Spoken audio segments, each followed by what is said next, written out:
Hey, hey, Terry here. I am super on fire for this topic. It's something that everyone needs to be made aware of.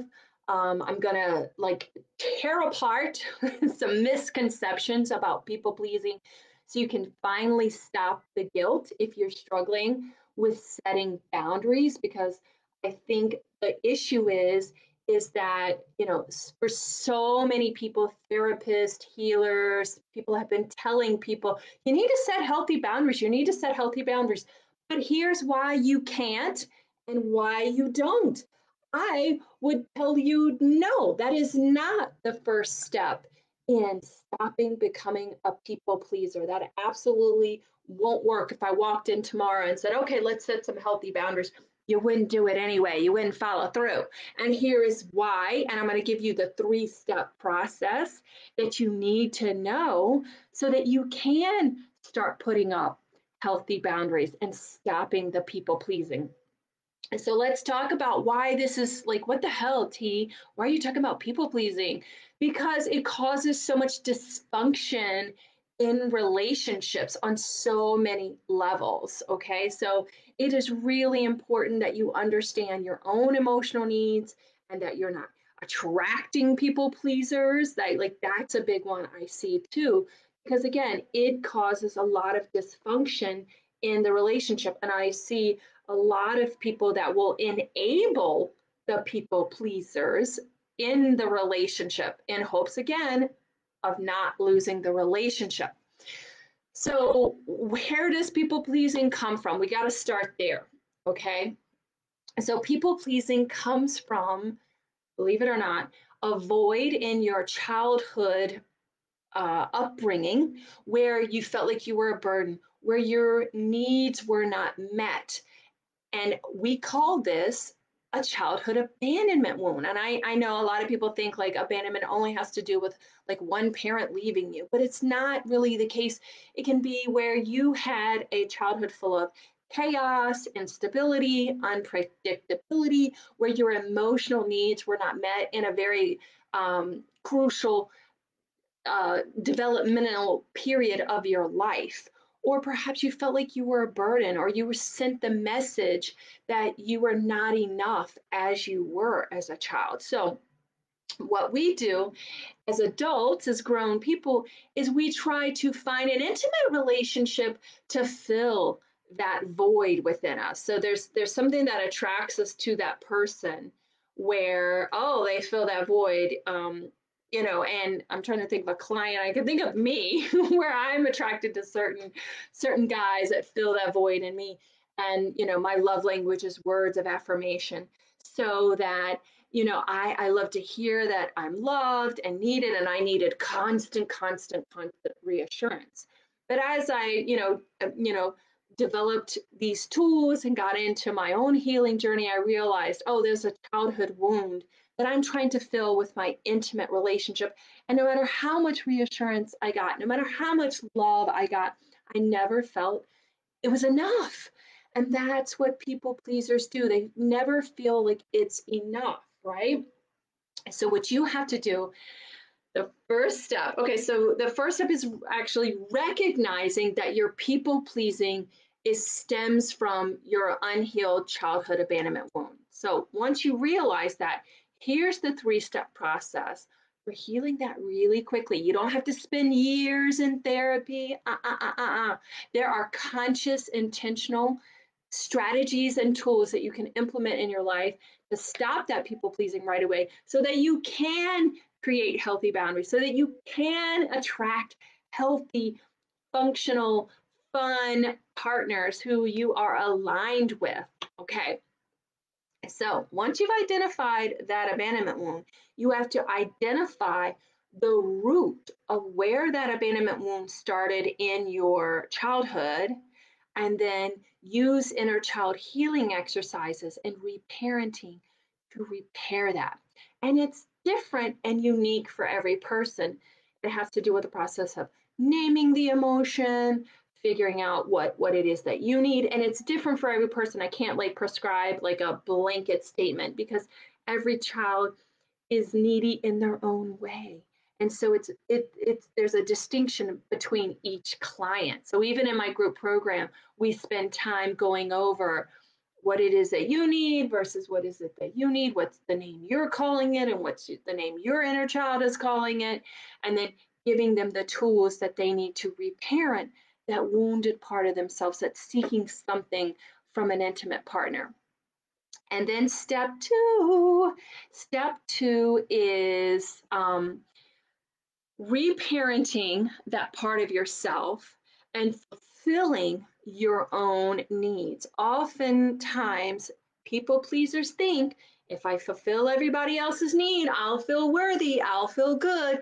And in the meantime, they're sacrificing their own needs over and over and over. And you know what you're telling yourself every time you don't give yourself what you need?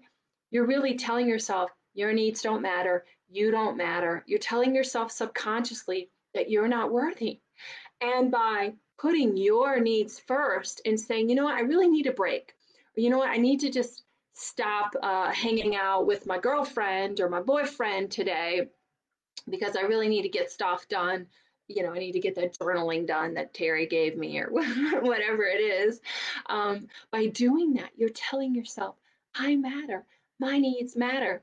And again, this is unconditional love. This is unconditional acceptance. You don't have to earn it. You don't have to say, oh, when I finish this, I'll take a break. Or when I, reach that certain goal, then I'll give myself that. Nope, you give yourself whatever it is that you're needing, like a parent was. As a parent, if you are a parent of children, you understand. You don't tell your child, well, if you make an A on that report card, then I'll give you that hug, or then you can take a break from your studies. No, you say, you know what, you've been studying long enough. You need to take a break. It's time to go get some fresh air, right? Like, so you need to reparent that part of you that feels like they need to earn stuff, that they don't deserve stuff. You deserve it. You deserve that unconditional love. You deserve that and I call it radical self-compassion, radical self-care even. Okay. And then this third step that I didn't know until recently was so very vital in our healing process, because you know what? I'm in the head, right? I'm intellectual. I'm all about healing the heart and the head. But as I've gotten deeper and deeper into my coaching and into what I do, I realize the head, the mind, and the heart and the body are connected. Okay. So I've done a lot of research on trauma, and listen, the body keeps the score. Your body has held in all of that trauma, has held in that abandonment issue. So it is key before you start setting any boundaries that you put into place a soothing system for soothing your parasympathetic nervous system. Because if you're like me, and you suffered through a lot of trauma, a lot of childhood abandonment, a lot of chaos, instability, unpredictability in your childhood, your parasympathetic nervous system is out of whack, and you tend to second guess yourself a lot. For me, it shows up as like ruminating. I'll ruminate. I can't let shit go. It's just always like I can't let it go. And again, that would destroy my partnerships, because my partner would wrong me and I just could not freaking let it go. And it's like, dude, I was like, why is that? Why? Because my sympathetic nervous system was so out of whack, and any slight just would trigger all that up and jar me all back up. So another component of healing your childhood abandonment wounds and healing the people pleasing is to learn how to soothe your parasympathetic nervous system. So putting into practice some breath work, meditation, body work. All of that works in combination with all the journaling and the healing and the tools and all the strategies to really, really just get you moving and get you healing very quickly. Because when you start setting those healthy boundaries, people are going to push back. And again, that parasympathetic nervous system may get jarred again. So you have to have some tools in place so that you are balanced, you are calm, you are coming from a place of clarity and just strength and power. And when you do that, you can set those boundaries and you can just be in that really grounded place. So there you go, y'all. We are hitting all of this next month in my Finding Peace Again group program. We're on module 2, which is boundaries for badasses. And we're going to be teaching all of these life skills and all these relationship skills so that you can have the relationship you've always, always wanted with yourself and with everyone. And I tell you, people that work with me and do this kind of work, not only do their relationships just skyrocket and transform into beautiful, loving, aligned relationships, I'll tell you what, their professional lives takes on a whole different meaning because they own their worth.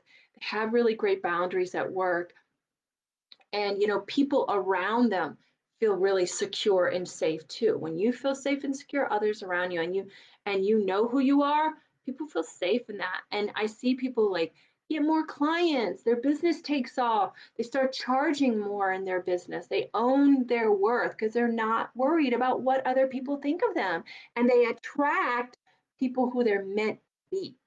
So, all right, I cannot wait to hear from you. Hashtag yes below if y'all want to chat more about the program and chat more about your people pleasing and how to resolve it very quickly. All right, talk to you soon.